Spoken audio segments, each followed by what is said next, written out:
Kalau kita buat dengan kehendak kita tanpa dengan izin Allah, maka tak akan jadi sesuatu benda itu melainkan dengan izin kehendak Allah dan dengan izin Allah Ta'ala. Kalaulah kita bersungguh dalam menuju keredaan Allah Ta'ala, maka Allah Ta'ala bersama dengan orang yang menuju keredaannya. Kalau kita sungguh-sungguh berusaha untuk capai pada hakikat keimanan yang tinggi, maka Allah kasih kepada hamba-Nya yang mau kepada mencari keimanan yang tinggi. Itulah yang dikatakan Allah SWT. Kerana kita sebagai hamba ni, kita kena banyak syukur dan redha dan tawakal dan sabar di atas perbuatan Allah kepada kita. Kadang-kadang perbuatan Allah kepada kita ni ia merupakan bala. Maka bala yang Allah buat itu adalah merupakan ujian. Nak tengok sejauh manakah hamba ni terima atas bala tu, dan apa yang nak kata bila kena bala tu. Kalau kena bala tu dia kata inna lillahi wa inna ilaihi raji'un, dapat rahmat. Kalau kita kena bala tu, taubat dengan Allah Ta'ala banyak-banyak sikit. Taubat dengan Allah Ta'ala banyak-banyak, insya-Allah maka Allah Ta'ala akan mengangkat darjat kita lebih tinggi daripada makam-makam manusia yang lain. Termasuk Nabi-Nabi itu, maknanya orang yang hebat makam dia tu beza dengan kita. Pada awliyaillah, orang soleh itu beza dengan kita lah. Tapi kita tengok bagaimanakah makam ataupun amalan orang dahulu, orang-orang yang sebelum kita ni, mereka-mereka yang sebelum kita ni seperti para anbiya dan para awliya dan orang salih. Mereka sebelum kita ni, sebelum tu mereka serupa kita jugalah. Mereka anak-anak, mereka budak-budak ni, kadang-kadang ni orang kata ghalid, tapi oleh kerana mereka mempunyai kekuatan, kesungguhan, sehingga mereka berjaya mencapai pada makam salih. Mereka sungguh-sungguh sampai mereka berjaya pada makam salih. Mereka pedulikan apa yang dikata oleh manusia. Mereka sungguh-sungguh bermujahadah. Mereka bersungguh-sungguh beribadat kepada Allah. Mereka bersungguh-sungguh melakukan amal ibadat, sama ada ibadat sembahyang ataupun ibadat sembahyang. Mereka sungguh-sungguh sehingga mencapai kepada maqam mutmainnah. Maqam mutmainnah ni maqam tinggi lah. Maqam yang lebih tinggi, maqam mutmainnah bagi kita orang awam ni sakat tu kau tu. Maqam mutmainnah ni orang-orang yang Allah pilih. Yang kita bicarakan pada minggu lepas kan, ya ayyuhan nafsu mutmainnah tu, irji'i ila rabbika radiyatan mardiyah fadkhuli fi ibadi wa adkhuli jannati. Maka tu. Jadi maknanya kita kena sungguh-sungguhlah, sebab kita akan kembali kepada Allah. Maka Allah tengok hak tu. Bila sampai makam tu, berjayalah hamba tu supaya mendapat keridhaan Allah Ta'ala di akhirat. Kalau tidak, kita di dunia ni resah, di akhirat gelisah. Kalau di dunia kita resah, di akhirat gelisah, habis kita tak ada.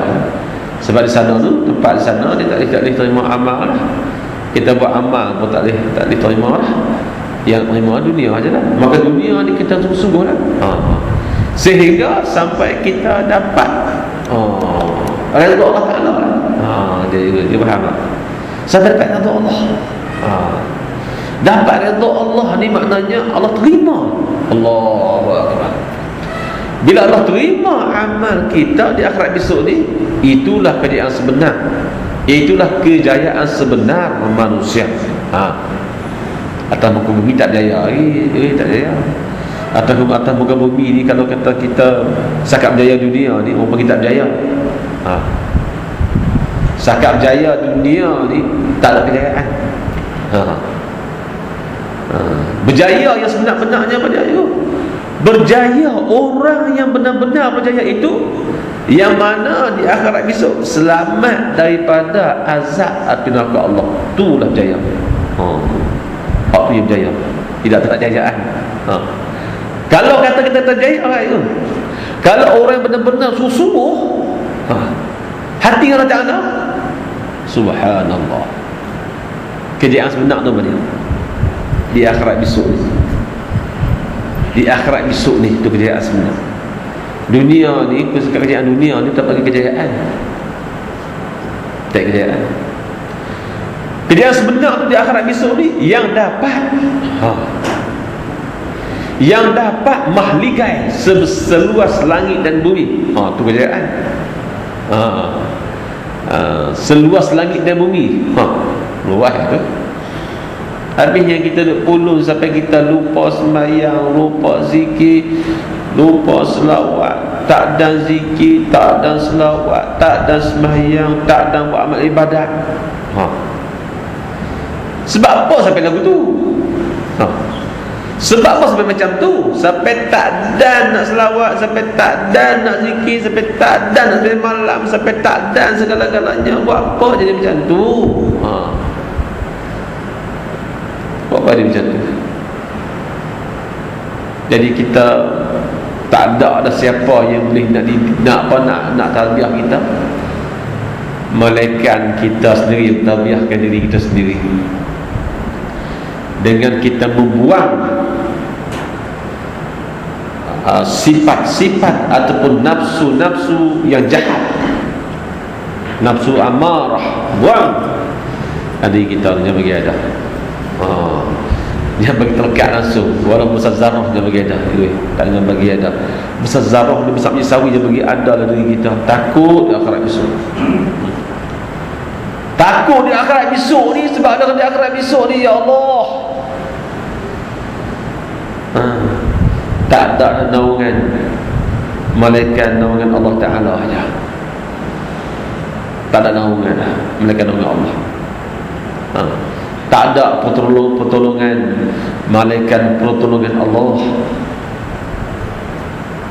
Tak ada dah apa nama jalan keluar. Tak ada. Jalan keluar hanya daripada Allah. Maka di dunia ni kita ada jalan keluar. Kita miskin, jalan keluar ada. Kita kaya, jalan keluar untuk cari keimanan ada. Jadi kalau di akhirat besok ni tak ada jalan keluar, maka jalan yang paling besar yang kita akan tempuh di akhirat besok ni apa dia? Dua jalan saja. Satu jalan kebahagiaan yang dipanggil jannah, syurga. Satu jalan lagi dipanggil kecelakaan, neraka. Maka kalau di atas muka bumi ni kita tak bersungguh-sungguh daripada sekarang, tak bersungguh-sungguh daripada sekarang, tidak ada jalan lagi dah untuk di akhirat besok nak bersungguh. Sesaat sahaja dalam pandangan Allah di dunia ni. Sesaat sahaja kita melakukan ibadat kepada Allah yang sunat dan yang fardu. Sesaat sahaja nilaian Allah yang besar di sisi dia. Kita tahu kan, kita semua akan tinggal, kita semua akan pergi, dan pergi tak kembali. Pergi tak akan kembali lagi. Maka perlu yang kita kena ada persiapan diri, iaitu dengan amal-amal ibadat yang kita lakukan selama ni, yang dinilai Allah Ta'ala dengan sahaja dengan ikhlas kepadanya. Yang bukan ikhlas kepadanya itulah yang Allah nilai.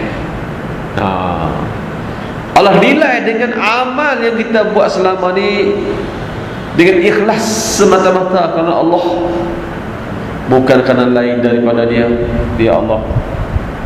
Kita buat hanya semata-mata kerana dia, dan kita tak harap apa-apa daripada Allah. Kita harap dia pandang, kita harap dia terima amal ibadat kita dan pandang kita sebagai hambanya. Dia terima kita sebagai hambanya. Itu yang kita nak. Kita nak supaya dia terima kita sebagai hamba.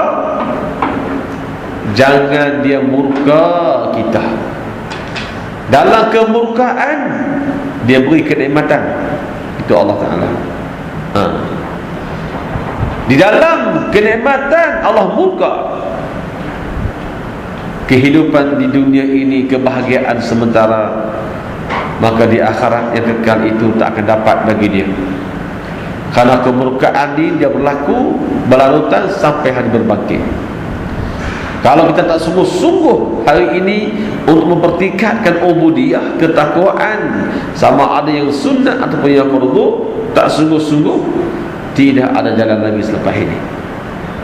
Tak ada lagi dah selepas ini. Hanya saja kita seorang dirilah yang akan menanggung risiko. Kawan kita, dia risiko dia. Adik-beradik kita risiko masing-masing tanggung lah. Kalau kita sakit perut, dia akan sakit. Kita sakit kecil manis, orang ni tak sakit. Kalau kita sakit dah tinggi pun orang ni tak kena, sebab dia bukan satu talian. Walaupun satu talian sekalipun, satu nasab sekalipun, sakit masing-masing tanggung. Kalau kata kita sakit perut malam-malam, orang ni tak sakit lah, kita lah sakit. Kalau kita sakit pening kepala masa dah tinggi ni, orang ni tak ada apa-apa. Kita lumpuh, orang ni tu sihat lah. Yang nak tanggungnya kita. Maka oleh kerana itu kita sungguh-sungguhlah mempertingkatkan ketakwaan kita ini dengan perbanyakkan ibadat hanya semata ikhlas kepada Allah. Kalau kita sungguh-sungguh ikhlas kepada Allah Ta'ala, insya-Allah itu sahajalah yang dapat membendung kita dalam kubur dan di hari akhirat, supaya tidak ada naungan melainkan naungan Allah di akhirat besok ni. Dia akan dapat naung kita. Yang mana naungan di akhirat besok ni, pada waktu itu akan melihat satu golongan anbiya yang mana mereka itu tempat yang selamat, dan kita akan melihat golongan kaum-kaum Ad dan kaum-kaum yang besar daripada kita yang telah dijumpai oleh saintis barat. Baru ni di Mexico, 50 tahun dia berjumpa tu, dia berjumpa orang panjang 80 kaki. Panjang 80 kaki ni panjang berasa di Mexico. Bukanlah internet tengok terkorak dia tu besar pintu. Nanti tahu saya tunjuk. Saya menangis, saya tengok, subhanallah. Saya tengok dia menangis. Dia bertunjuk tempat zikir ni. Saya kaki 4-5 orang dia bertunjuk. Jadi ustaz saya tengok, astagfirullahalazim. Tolak dengan kereta kering nak angkat korak buah atas tu. Orang tu lah akan pijak kita esok. Nampak ni? Di akhirat esok, puak-puak tu akan pijak kita. Mereka tinggi, mereka 80, kita sakat lutut ni. Saya tengok, saya buat sebab datang, Allah, kalau macam ni di akhirat esok kita ada amal lah. Biar jadi gila di dunia tak apa, kerana Allah, supaya di akhirat tu jangan dipijak oleh puak-puak tu. Di akhirat esok lah kacang 50 tahun ni derita manusia ni, Allah letak manusia yang besar-besar letak tu, dia nak selamat diri dia. Dan selamat diri dia, dia kan peduli kita. Dia kira kuih dengan bijak tu seksa nama dia. Keseksaan, mati tak mati, tapi keseksaan. Aku dia hentak lagu tu turun dari satu letak.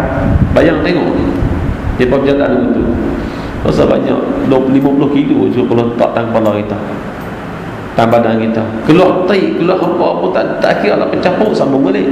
Keseksaan Allah boleh buat. Sebab tu Allah buat orang susah dulu pada kita ni, tujuan ya mungkin sebab nak seksa kita. Di akhirat kita terkejut melihat golongan manusia yang tinggi 80 kaki yang jumpa di Mexico.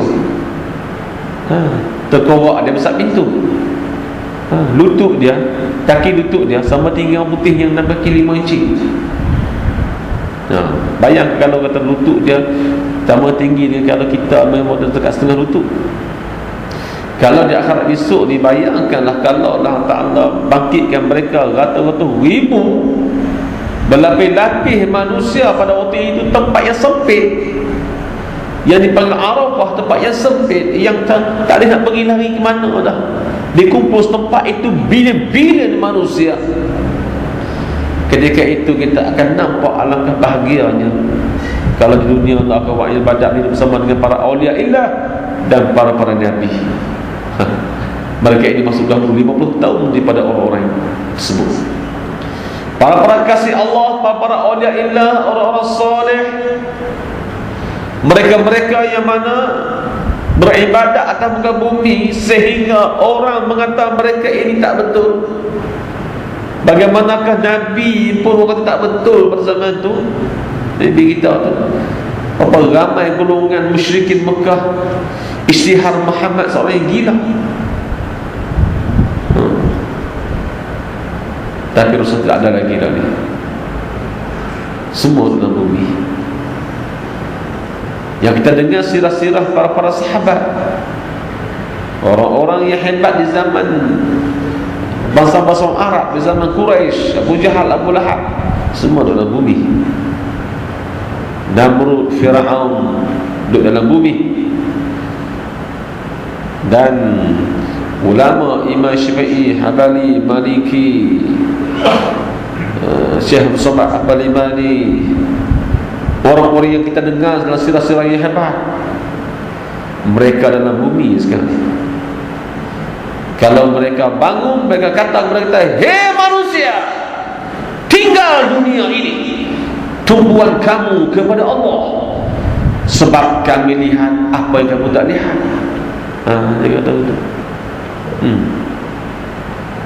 Kami telah melihat, kami telah merasa, kami telah mendengar, kami telah mengetahui apa yang kamu tak dengar, apa yang kamu tak mengetahui, apa yang kamu tak lihat.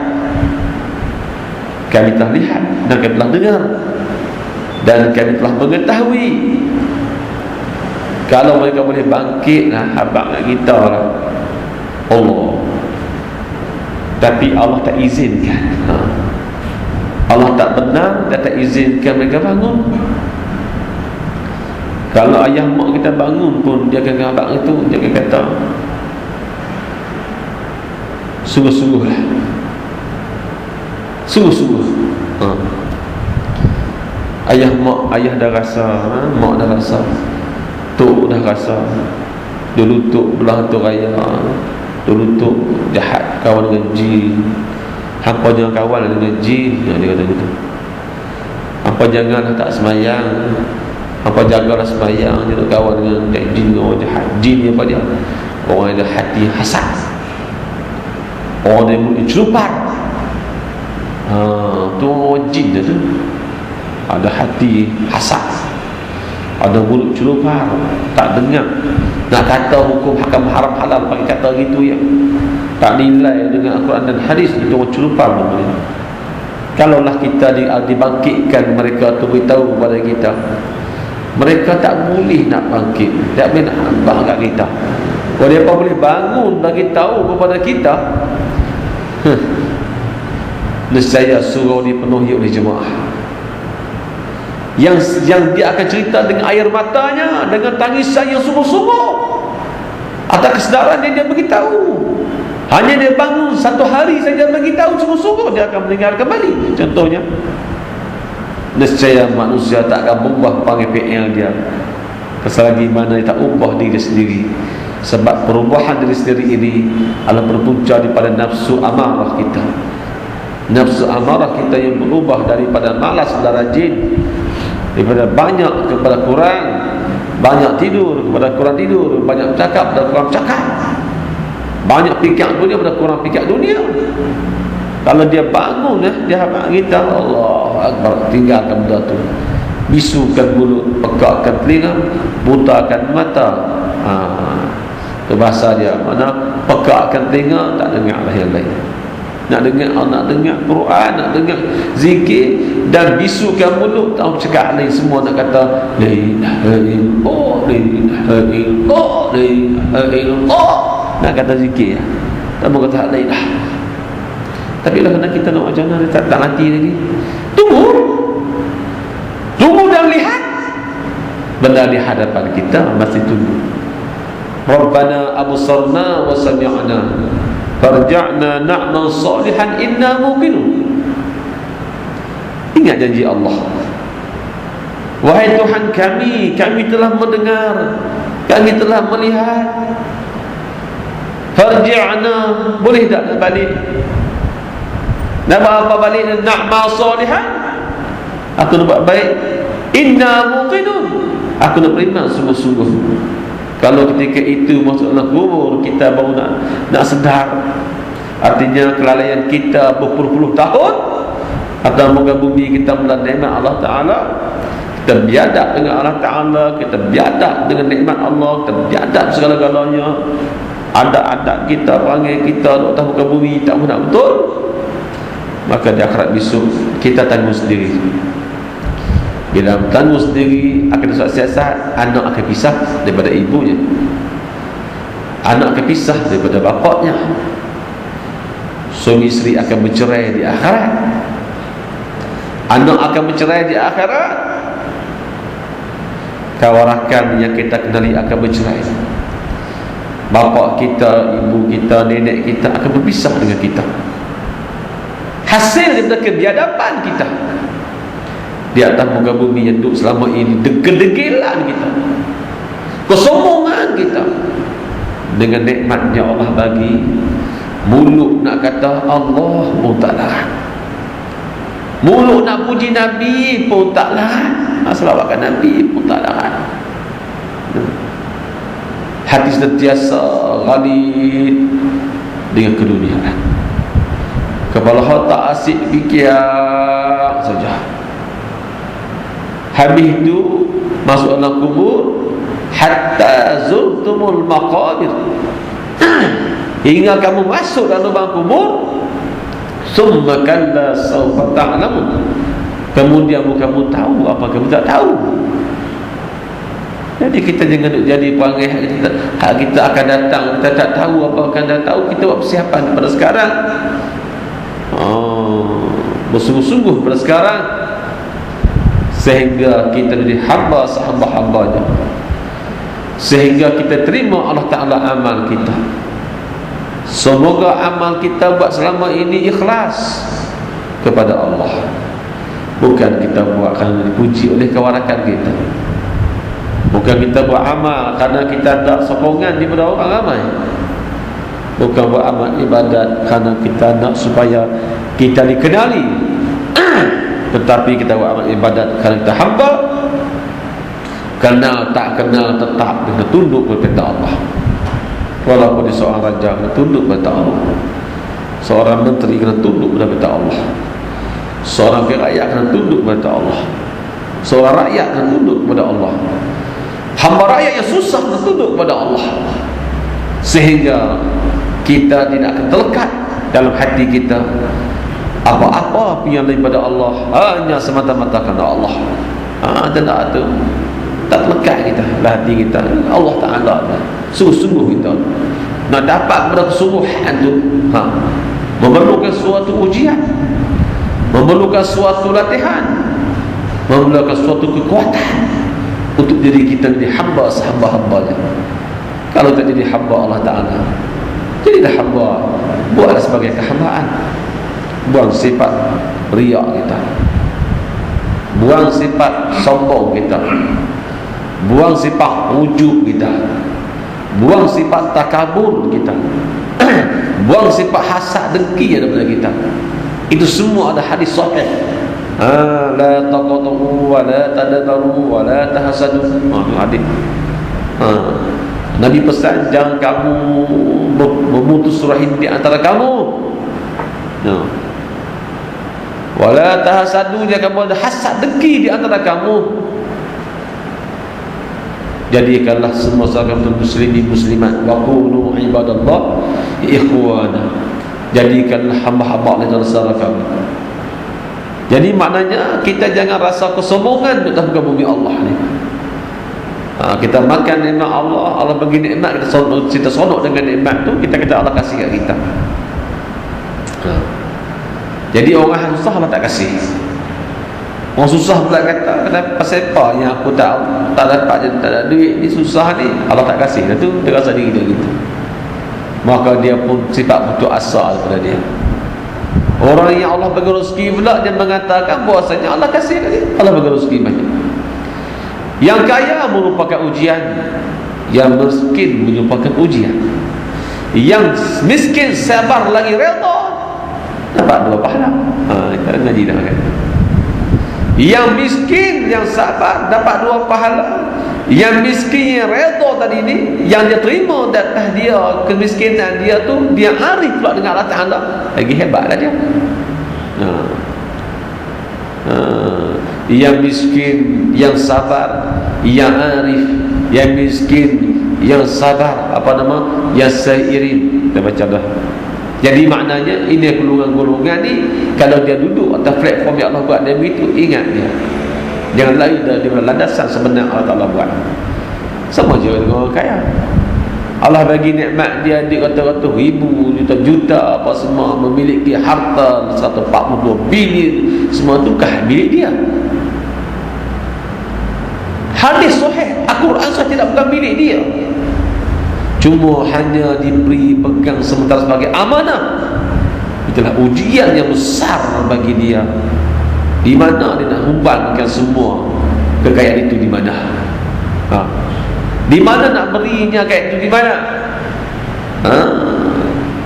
Kalau memiliki banyak-banyak harta sekalipun, termaklum dan sedia maklum bahwasanya kembali dia kepada Allah tidak ada apa-apa. Tidak bawa apa-apa kembali kepada Allah, hanya dia bawa yang sedia maklumlah. Kita tahu kalau hak amalnya 3 perkara. Yang pertamanya, anak dia yang diajar supaya dihamba kepada Allah Ta'ala. Anak dia mendoakan untuk dia sejahtera ke dalam kuburnya, anak dia akan doa untuk dia. Itu dia panggil wawada'u wawaladu yada'u lahu. Seorang anak yang mendoakan baik untuk bapaknya ketika dalam kuburnya. Itu hak dunia ni. Bila anak kita mati, doa tak ada. Harapan kita yang paling besar, jangan harap pada anak. Harapan kita yang paling besar, kita berharap pada diri kita ini bersungguh-sungguh menjadi harapan Tuhan, harapan Allah. Jangan kembali hal keadaan sedih, hal keadaan pilu, hal keadaan derita, hal sengsara yang amat sangat. Ketika itu tak ada siapa yang boleh menolong siapa, dan tidak ada pertolongan daripada pertolongan. Tidak ada kekuatan Allah. Tidak ada kerajaan Allah. Tidak ada azab Allah. Tidak ada. Hanya masa zat Allah yang Maha Kuasa ketika itu. Maka Allah berhak meletak hamba-hambanya di mana-mana dia kehendaki, di atas kehendaknya. Kerana dia Allah tidak berhajat pada manusia. Kalau manusia semua tak beribadat kepadanya, Allah memiliki sifat yang hebat, lagi agung, lagi pemurah, lagi penyayang pada hambanya. Tapi hamba inilah yang diberi makan dan minum oleh Allah Ta'ala, memiliki sifat kesombongan yang mana sehingga sampai hati dan perasaannya tak ada tawajuh sedikit pun kat Tuhan, tak buat tumpuan sikit kepada Allah Ta'ala, mengosongkan hati dan perasaannya. Tak ada.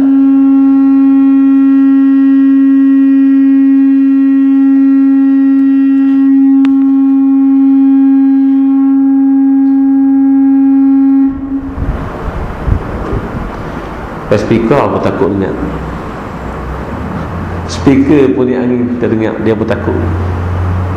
Itulah cerita dia bahawasanya selagi mana tidak ada kesungguhan, ialah kita boleh kuliah ni, boleh ada mendengar ceramah, tak apa, sekali-sekala kita buat kejutan, peringatan saya sama. Saya suka nak cerita dia bagi saya, sampai-sampai itu sahabat-sahabat mendengar. Jadi peringatan kita sentiasa kena beringat. Kalau tak beringat, siapa nak ingat kita? Masa kecil-kecil mak kita ingat kita, jaga sembahyang ni, jaga sembahyang bang, jaga sembahyang kak. Kita sembahyang lah. Kalau sembahyang mak tak pakai nasi, kita sembahyang. Dan ni mak kita tak boleh suap kita dah. Mak kita pun tak boleh peluk kita dah. Ayah kita pun tak boleh celak kita dah. Dan kita tak ada siapa-siapa yang sayang kita. Harap bini kepala angin, harap laki kepala angin, harap anak tak guna. Habis siapa sayang kita? Dunia lagi dah kita nampak bahasanya tidak ada kemenangan kepada kita dunia. Hanya sahaja Allah berzikrillah tatma'innul qulub. Hanya sahaja hamba Allah itu dia senantiasa bizikrillah tatma'innul qulub, mengerti Allah, insya-Allah hati dia akan dipilih oleh Allah sebagai hati yang tenang. Ketenangan di dunia, ketenangan di akhirat. Serabut dunia, terserabut di akhirat. Ini itulah. Dunia kita serabut, pasal masalah, macam-macam masalah yang kita buat. Masalah hutang, kita je buat hutang. Masalah kawan, pergi kawan jahat apa? Masalah duit, pergi hutang apa? Masalah kita yang buat. Di akhirat besok terlagi masalah. Jangan di akhirat besok menjadi hamba terlagi masalah. Sebab itulah para anbiya dan awliya tidak meninggal apa-apa kepada anak isteri mereka. Ini sahih, cerita sahih. Buka mana-mana kitab sekalipun ada sebut sirah-sirah mereka. Walaupun sebahagian pendapat-pendapat ulama mengatakan tak boleh, kita kena ada itu sudah kira hadis dan sahih mengatakan Rasul tak tinggal apa-apa kepada anak isteri dia. Tak tinggal apa. Matlamat Nabi dunia bukan cari harta untuk anak isteri dia, mencari harta untuk keperluan anak isterinya. Kita pergi catat tinggal anak isteri kita 150,000, seorang 1juta, orang kaya. Ada kita tinggal juga kadang-kadang anak kita 130,000, 40,000. Apa tujuan dan apa matlamat?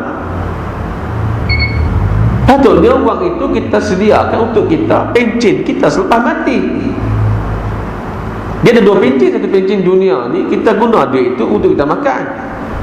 Habis dah pencen tak nak mati, kita wasiat kepada amanah raya, duit itu buat masjid.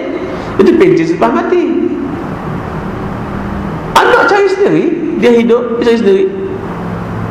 Kita beri dia ilmu, kita beri dia agama, kita beri dia iman dan takwa, dia hidup atas berdikari dengan Allah. Apabila kita menjadikan kita begitu, makanya azabnya kita. Mereka gunakan harta benda kita. 1 sen pada orang yang haram, dia makruh. Kalau dia isap rokok, kita tanggung hayat dalam kubur sepanjang hayat selagi benda dia tak mati.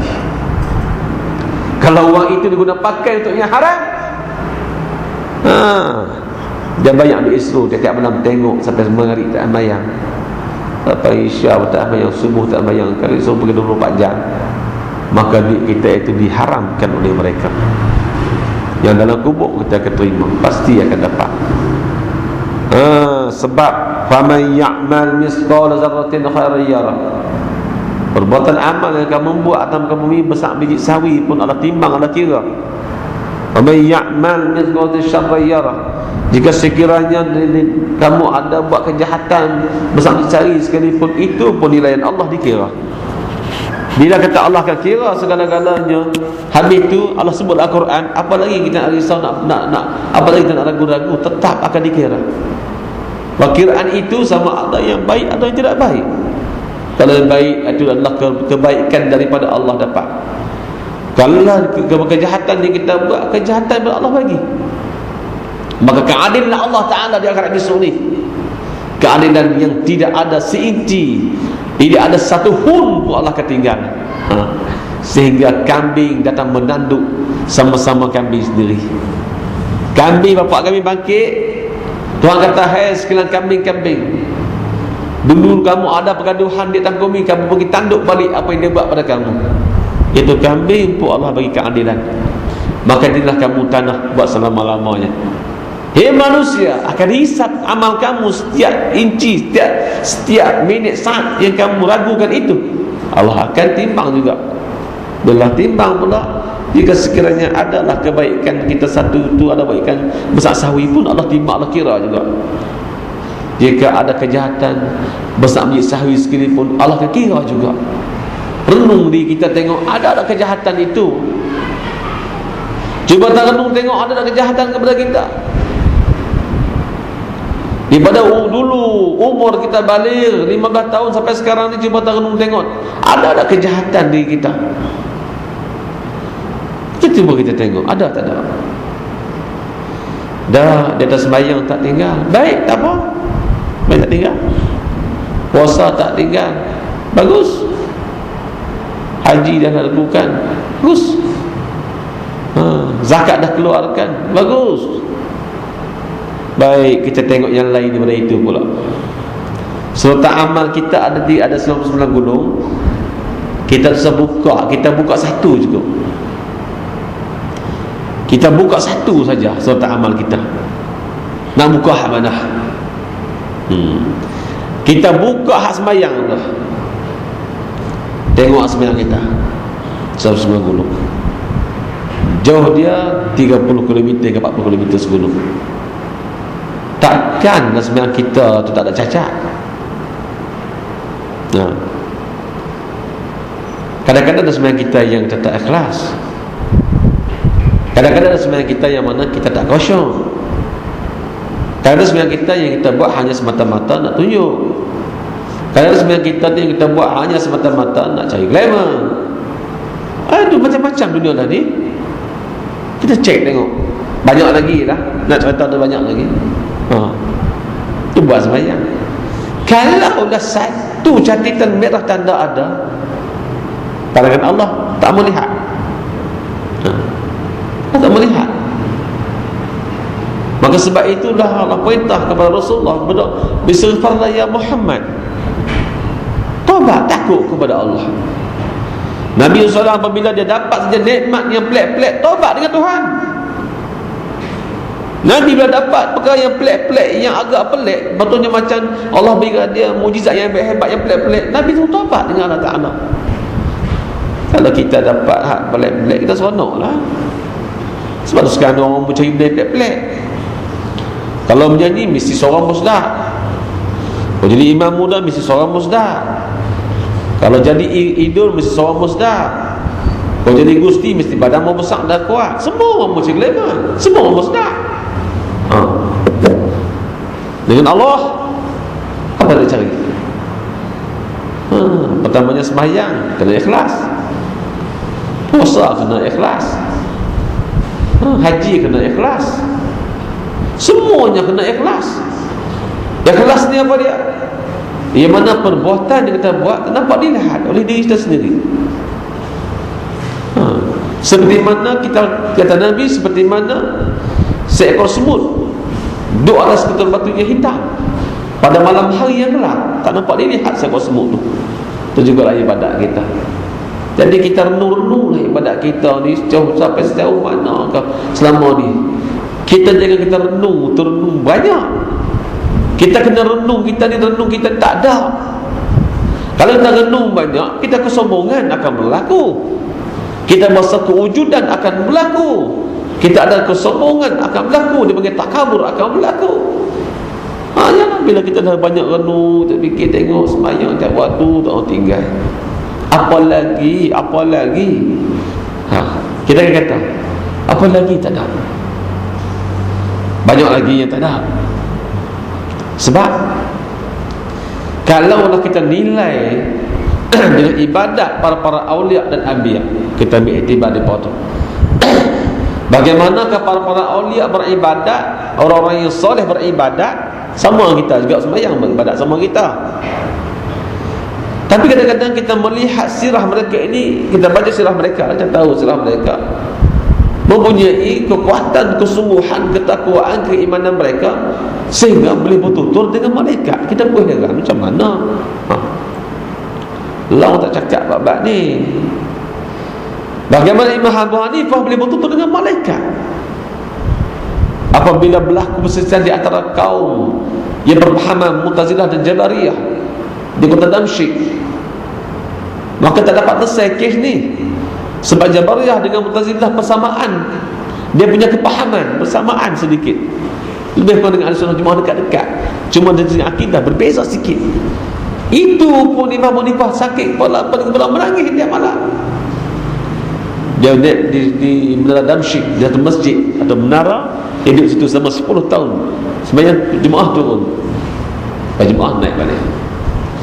10 tahun munajat kepada Allah tersekis ni.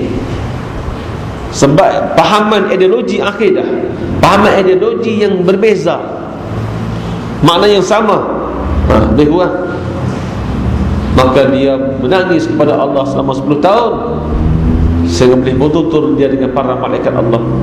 Maka Allah bagi tahu kepada dia sesungguhnya jalan yang benar itu, jalan yang membawa itulah ya hai Syekh Imam Ambar. Sampai begitu sekali kesungguhan mereka. Jadi kita hari ini kita baca sirah-sirah mereka, ambil iktibar.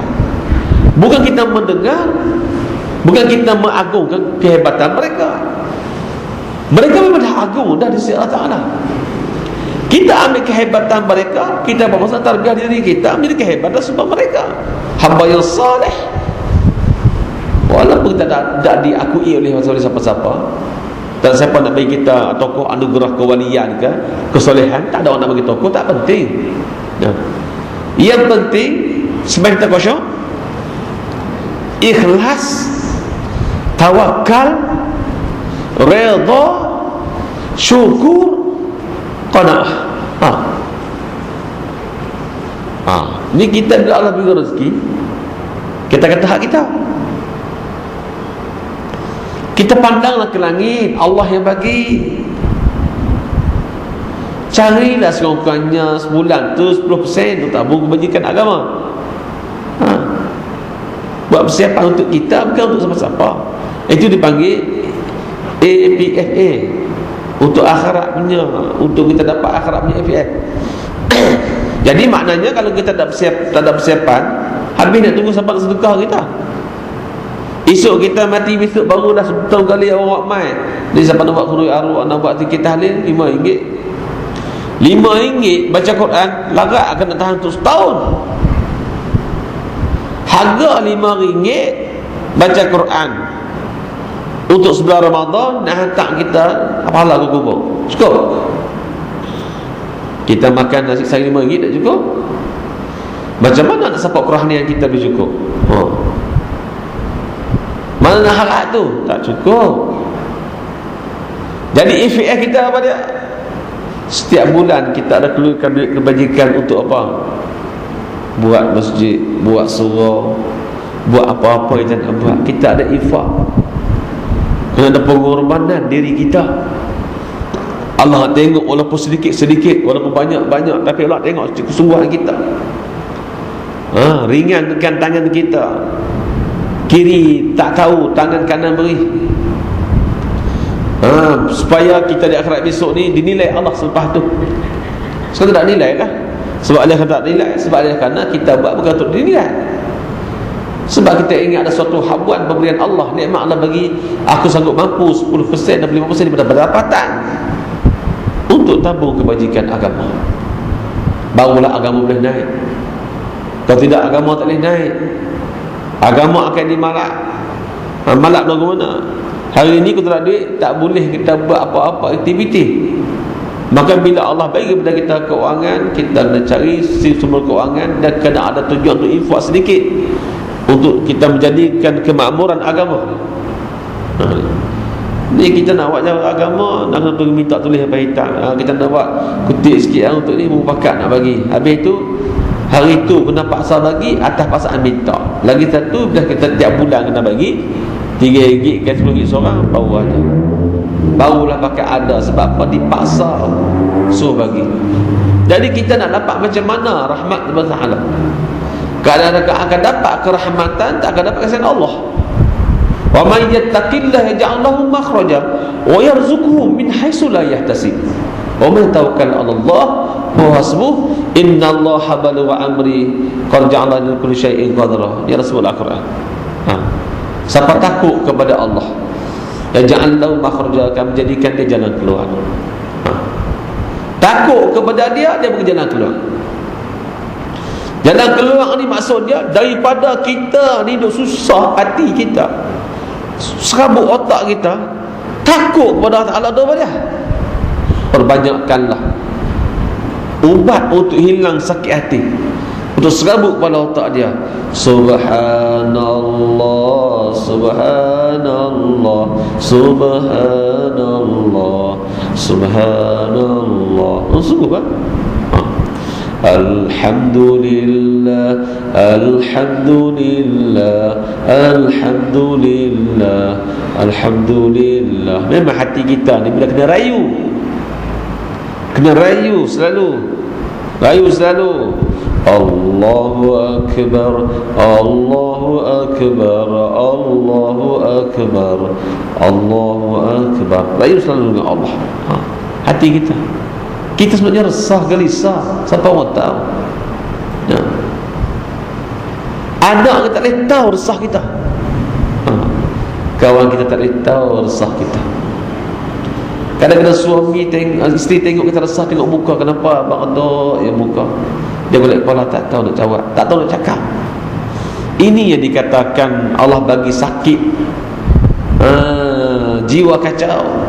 Fi qulubihim maradun fazadahumullahu maradan. Allah bagi sakit kita tu sebab kita tidak menghidupkan kerohanian kita ni. Kadang-kadang Allah bagi sakit sebab apa? Nak bagi hidup. Allah bagi kita kena jin, nak beringat kat dia. Allah bagi kita sakit, nak beringat kat dia. Allah bagi kita lumpuh, nak beringat kat dia.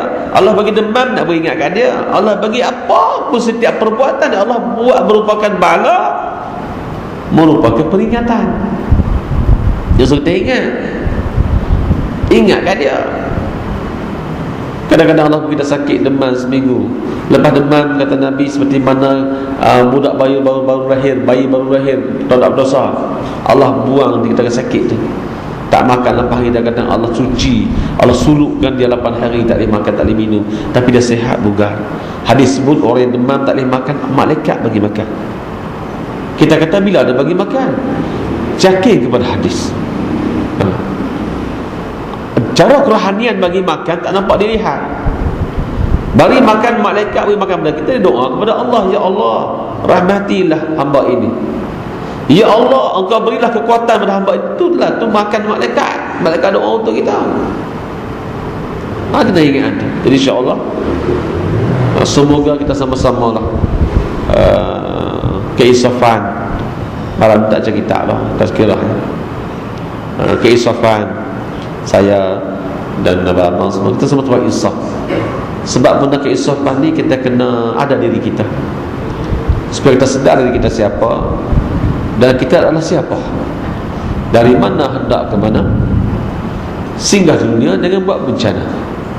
Nanti di akhirat kita akan merana kekal lama-lama. Itu kata seorang ulama sufi yang bernama Syekh Abdul Qadir Al-Jailani.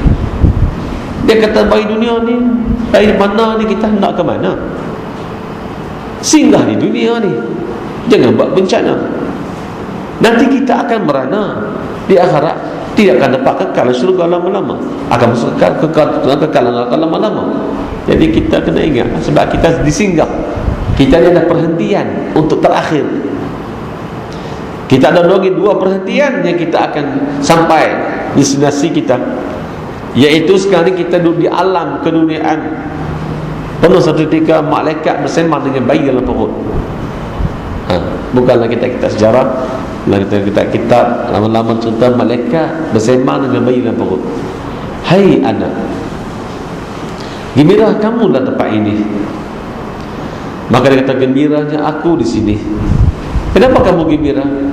Aku diberi makan, aku diberi minum. Lagi aku diajar, aku didodoi. Dia tengok kadang-kadang ibu kan kena Allah sakit kan, didodoi dia. Ada kamu mau keluar dari tempat ini? Aku tak mau keluar dari tempat ini. Tidak boleh, kata malaikat. Kamu nak keluar dengan perintah Allah. Ke mana? Lebih besar tempat ini.